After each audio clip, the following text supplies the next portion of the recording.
I wanted to talk about the universe and its connection to your consciousness. There's a direct link between the two. And what do I mean by that? Well, as far as I could figure, the universe is a big fractal. And the larger picture is reflective on the smaller picture. And they're linked. It's a mirror image of one another.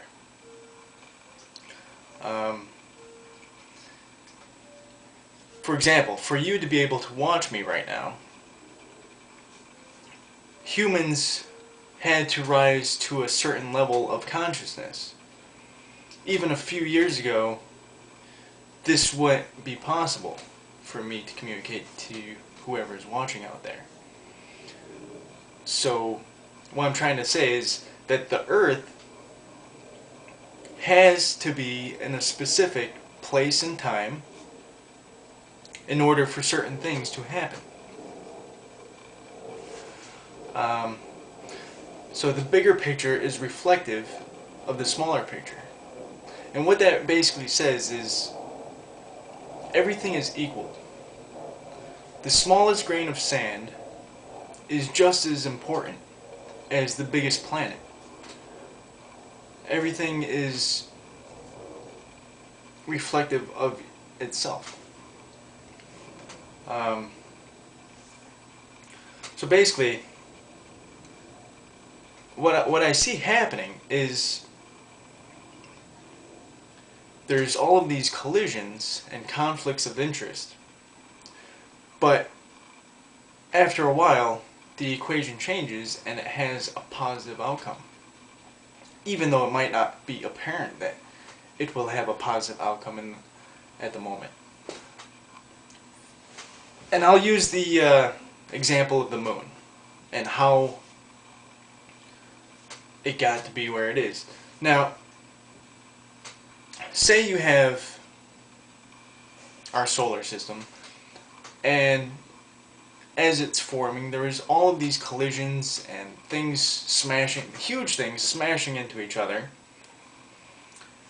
and the moon too. And all of these things smashing into each other, and they would spread out, and then gravity would pull them back together, until one day the equation changed. And instead of a collision again, there's a mutually beneficial outcome.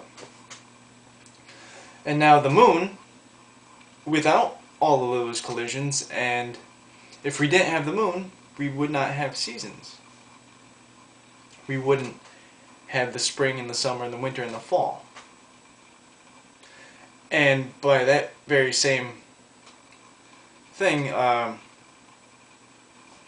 it would not be possible for life to get to the level of consciousness that it is at now. And since the big picture is reflective of the smaller picture, what we've had going on throughout the history of mankind is basically that same conflicts of interest. And what's it all leading up to? I think it's a mathematical formula that as we see the 2012 date coming upon us, I think that same thing is happening. All of these conflicts of interest, all of these collisions, all of these wars, all of these, healthcare insurance and the drug war and all of these other things that, seem like crap right now, it sucks right now, but what's it leading up to? And I think it will have a positive outcome. I don't think it has a choice. And we will soon find out.